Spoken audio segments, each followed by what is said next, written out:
অসমৰ শিক্ষিত মানুহবিলাকক অপমান কৰিব, এই কথা কোনো কাৰণত মানি লোৱা নহব। এটা শিয়ালে হোৱা দিয়াৰ লগে লগে বাকীবোৰ শিয়ালেও হোৱা দিবলৈ আৰম্ভ কৰে। আমি ভিডিঅ'ৰ আৰম্ভণিতে আজি এইগৰাকীৰ এই বক্তব্য আপোনালোকক শুনাই ল'ব বিচাৰিছো।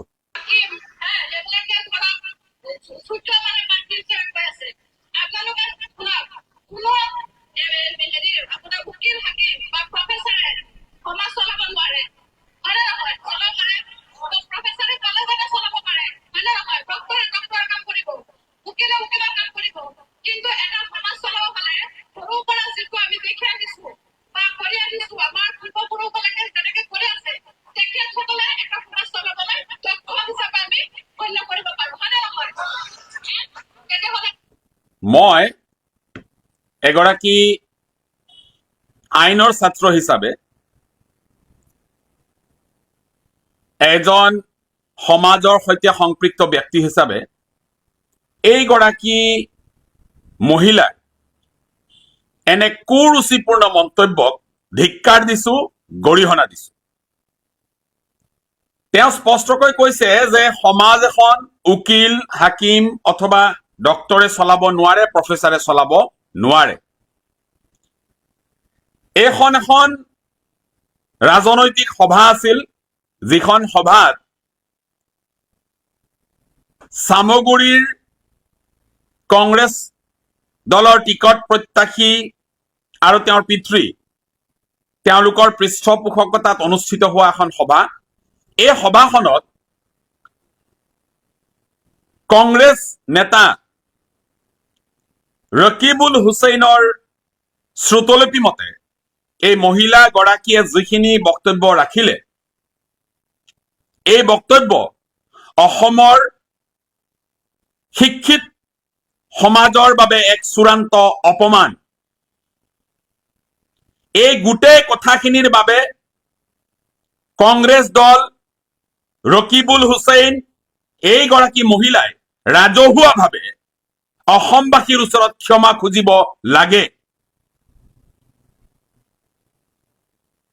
যে ৰকিবুল হুছেইনৰ উপস্থিতিত, তেওঁৰ পুত্ৰৰ উপস্থিতিত চামগুৰিত অনুষ্ঠিত হোৱা এখন সভাত ৰাজহুৱাভাৱে বক্তব্য প্ৰদান কৰা হৈছে যে উকিল, ডক্টৰ, হাকিম অথবা প্ৰফেচাৰ এজনে সমাজ চলাব নোৱাৰে। আওপকীয়াকৈ এই মহিলাগৰাকীয়ে ক'ব বিচৰা কথাটো হৈছে, সমাজ চলাবলৈ হলে তেওঁ হ'ব লাগিব ৰকিবুলৰ পুত্ৰ, যাৰ শিক্ষাগত অৰ্হতা কিমান এই সম্পৰ্কে অসমৰ ৰাইজ এতিয়াও সন্দেহৰ আৱৰ্তত।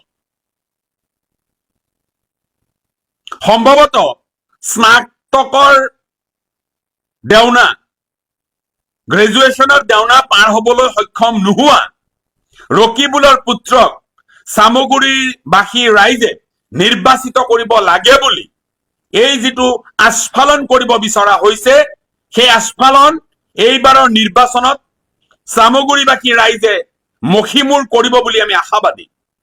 কাৰণ আজি অসমৰ ৰাজনীতিত নিজকে দপদপাই থকা এগৰাকী বীৰ পুৰুষ হিচাপে ভাবিবলৈ লোৱা ৰকিবুলে বিগত সময়ছোৱাত অসমবাসী লগতে এই যিসকলৰ নেতা বুলি তেওঁ দাবী কৰে, সেই সংখ্যালঘু মুছলমানসকলৰ বাবে কি কৰিলে তাৰ খতিয়ানটো তেওঁ দি এইবাৰৰ নিৰ্বাচনত অৱতীৰ্ণ হ'ব বুলি আমি আশাবাদী। বৰ আচৰিত কথা, এই সভাখনত আমি দেখিলো যে কিছুমান ৰকিবুলৰ আনুগত্য প্ৰকাশ কৰা, ৰকিবুলৰ কিছুমান ভেৰুনীয়া ব্যক্তিয়ে এই কথা বতৰাবোৰত সমৰ্থন দি হোৱা দিয়া পৰিলক্ষিত হল।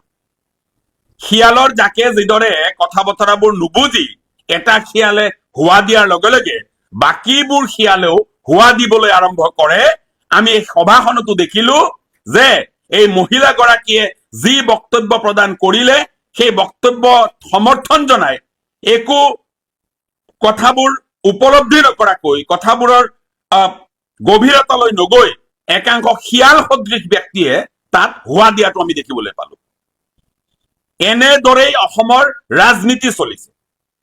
আজি বৰ আচৰিত কথাটো হৈছে যে ধুবুৰীবাসী ৰাইজে বিগত নিৰ্বাচনত এইগৰাকী ৰকিবুলক বিপুল সংখ্যক ভোটত দেশৰ দ্বিতীয় বৃহৎ যিটো বিজয় সেইটো দিবলৈ তেওঁলোকে সক্ষম হল বা দিলে। তাৰ বিনিময়ত ধুবুৰীবাসীয়ে এতিয়ালৈ কি পালে এই কথাটো যদি ধুবুৰীবাসীক প্ৰশ্ন কৰা হয় তেন্তে ধুবুৰীবাসীৰ নিৰুত্তৰ হৈ পৰিব।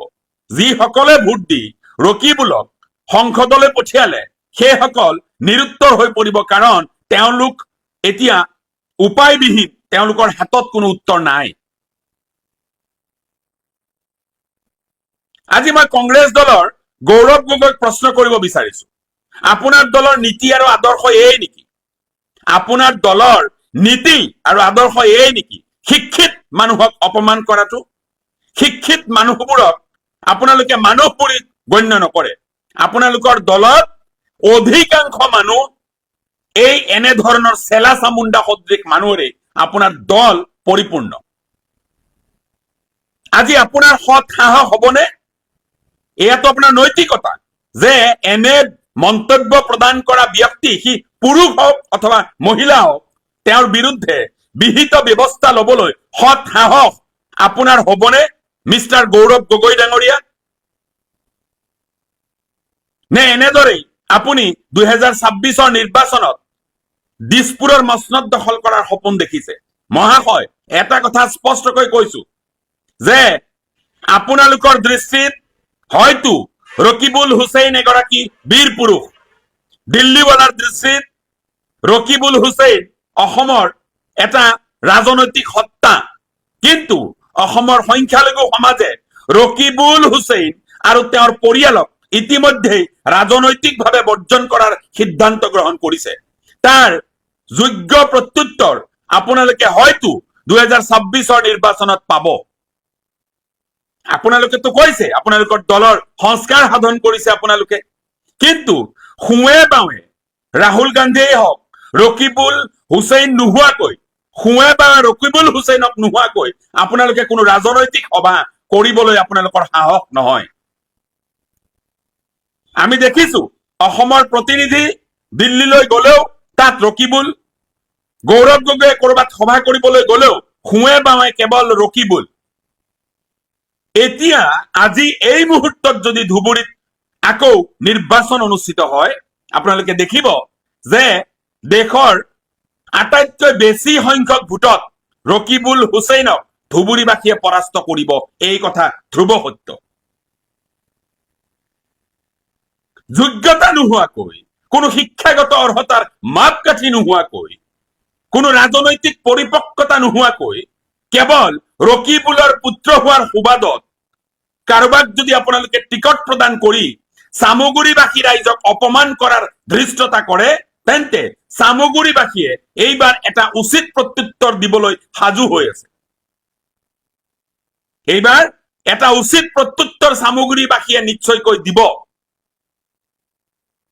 মই প্ৰশ্ন কৰিব বিচাৰিছো, চামগুৰিৰ সেইসকল ব্যক্তি যিসকল ব্যক্তিয়ে ৰকিবুলৰ পুত্ৰক সমৰ্থন কৰিছে, মই প্ৰশ্ন কৰিব বিচাৰিছো কংগ্ৰেছ দলৰ ঊৰ্ধ্বতন কৰ্তৃপক্ষক, যিসকলে ৰকিবুল পুত্ৰক টিকট দিয়াৰ যোজা চলাইছে, বিধানসভালৈ নিয়াৰ যোজা চলাইছে, মই তেওঁলোকক সবিনয়ে এটা প্ৰশ্ন কৰিব বিচাৰিছো যে ৰকিবুলৰ পুত্ৰক বিধানসভাত বহি লুডু খেলিবলৈ পঠিয়াব, মোবাইলত লুডু খেলিবলৈ নে কম্পিউটাৰ গেম খেলিবলৈ পঠিয়াব?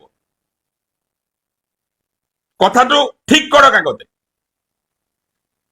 আৰু কংগ্ৰেছ দলৰ ঊৰ্ধ্বতন কৰ্তৃপক্ষক মই সুধিব বিচাৰিছো যে ৰকিবুলৰ পুত্ৰক বিধানসভালৈ আনাৰ বা বিধানসভালৈ আপোনালোকে নিৰ্বাচিত কৰি অনাৰ যিটো কুচকাৱাজ, তাৰ কাৰণটো কি? যে ৰকিবুলৰ পুত্ৰই বিধানসভালৈ গৈ মোবাইলত গেম খেলিব আৰু নহলে মোবাইলত লুডু খেলিব, কেৰম খেলিব। তাৰ বাহিৰে বিধানসভাত ৰকিবুলৰ পুত্ৰই এটা শব্দও কেতিয়াও সংখ্যালঘু মানুহৰ বাবে, অসমৰ বাবে উচ্চাৰণ কৰিব নোৱাৰিব।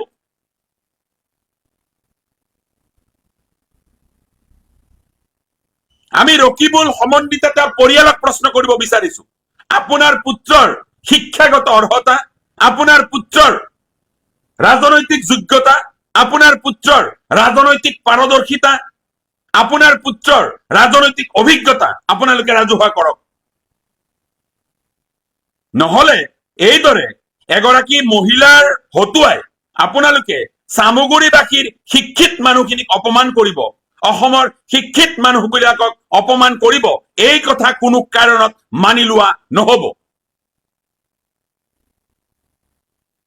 এনে ধৃষ্টতা আপোনালোকে দেখুৱাবলৈ ধৰিলে যে এতিয়া সমাজ চলাবলৈ হেনো উকিলে নোৱাৰে, সমাজ চলাবলৈ হেনো প্ৰফেচাৰে নোৱাৰে, সমাজ চলাবলৈ হেনো ডাক্তৰে নোৱাৰে, সমাজ চলাব পাৰিব অৰ্ধ শিক্ষিত কিছুমান ৰাজনৈতিক নেতাৰ পুত্ৰই।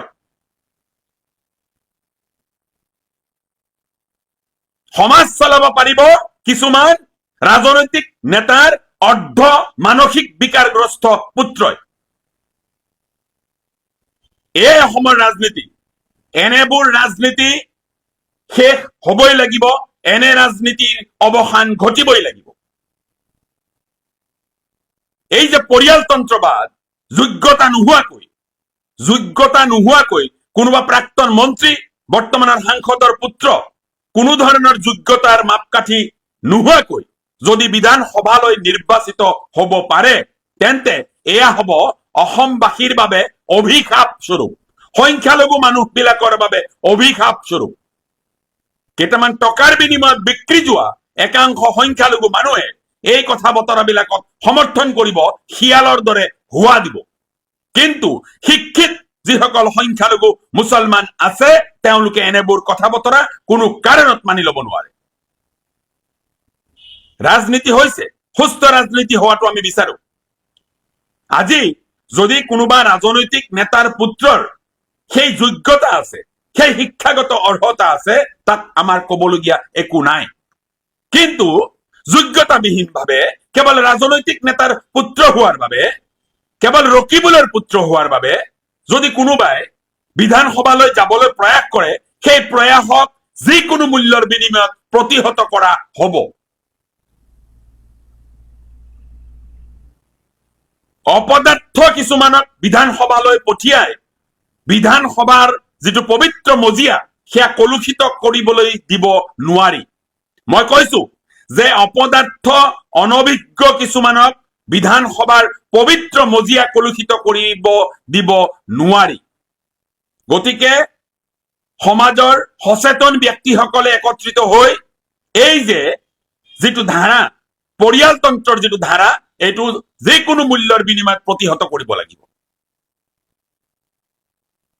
কংগ্ৰেছ দলৰ ঊৰ্ধ্বতন কৰ্তৃপক্ষক মই এটা কথা এইবাৰ প্ৰত্যাহ্বান জনাই সুধিব বিচাৰিছো, আপোনালোকৰ দলৰ টিকট পোৱাৰ যোগ্যতাৰ মাপকাঠি কি? নে কেৱল টকা? কোনে কিমান কোটি টকা দিব, কেনেদৰে টিকটবোৰ বিক্ৰী কৰিব, এইটোৱে হব নেকি আপোনালোকৰ দলৰ টিকট বিক্ৰী কৰাৰ যি নীতি? সেইটো এইটোতো আপোনালোকৰ দলৰ পূৰ্বৰে পৰা চলি অহা এটা পৰম্পৰা, অলিখিত পৰম্পৰা আপোনালোকৰ দলৰ, যে যিয়ে যিমান বেছি টকা দিব পাৰিব টিকটৰ বাবে, তাকে আপোনালোকে টিকট দিব, তাৰ যোগ্যতা থাকক বা নাথাকক। গৌৰৱ গগৈ ডাঙৰীয়া, আপুনিতো সংস্কাৰৰ কথা কৈছে, মই আপোনাক এটা কথা আহ্বান জনাম যে এইবাৰৰ নিৰ্বাচনটো অন্তত কিছু যোগ্য মানুহক বিনা টকাৰে টিকট দি বিধানসভালৈ নিৰ্বাচিত কৰি নিয়ক, যদি আপোনাৰ সৎ সাহস আৰু নৈতিকতা আছে। নে কেৱল সেই পূৰ্বৱৰ্তী পৰম্পৰা ৰক্ষা কৰি টকাৰ বিনিময়ত টিকট দিয়াৰ যিটো আপোনালোকৰ পৰম্পৰা, সেইটোকে অব্যাহত ৰাখিব। এইবাৰ সংখ্যালঘু বসতি প্ৰধান অঞ্চলসমূহৰ ৰাইজে এই কথাৰ ওপৰত তীক্ষ্ণ দৃষ্টি ৰাখিব যে কোনে টিকটৰ বাবে বৃহৎ পৰিমাণৰ টকা দি যোগ্যতাবিহীনভাৱে বিধানসভালৈ নিৰ্বাচিত হবৰ বাবে সমষ্টিৰ পৰা কুচকাৱাজ কৰে। এই কথাৰ ওপৰত কিন্তু সংখ্যালঘু মুছলমান মানুহে তীক্ষ্ণ দৃষ্টি ৰাখিব। এই ক্ষেত্ৰত মই অসমৰ সুধী সমাজ, অসমৰ বিবেকবান মানুহখিনিৰ হস্তক্ষেপ কামনা কৰিম। কাৰণ ৰাজ্যখনত এটা সুস্থ ৰাজনৈতিক বাতাবৰণ ৰক্ষা কৰাৰ স্বাৰ্থত এনেবোৰ ৰাজনীতি ধ্বংস হব লাগিব, এনেবোৰ ৰাজনীতি মষিমূৰ কৰিব লাগিব, তাৰ দায়িত্ব ল'ব লাগিব সেই ডাক্তৰ, ইঞ্জিনিয়াৰ, উকিল, হাকিম অথবা প্ৰফেচাৰ সকলে, যিসকলে সমাজ গঢ়িব পাৰে। সমাজ গঢ়িব পৰা সক্ষমতা থকা উকিল, ডাক্তৰ, হাকিম, প্ৰফেচাৰ সকলেও এটা যোগ্য ভূমিকা ল'ব লাগিব। এনেদৰে অৰ্ধশিক্ষিত কিছুমান ব্যক্তিৰ হাতত ৰাজনৈতিক পথাৰখন এৰি দিব নোৱাৰি।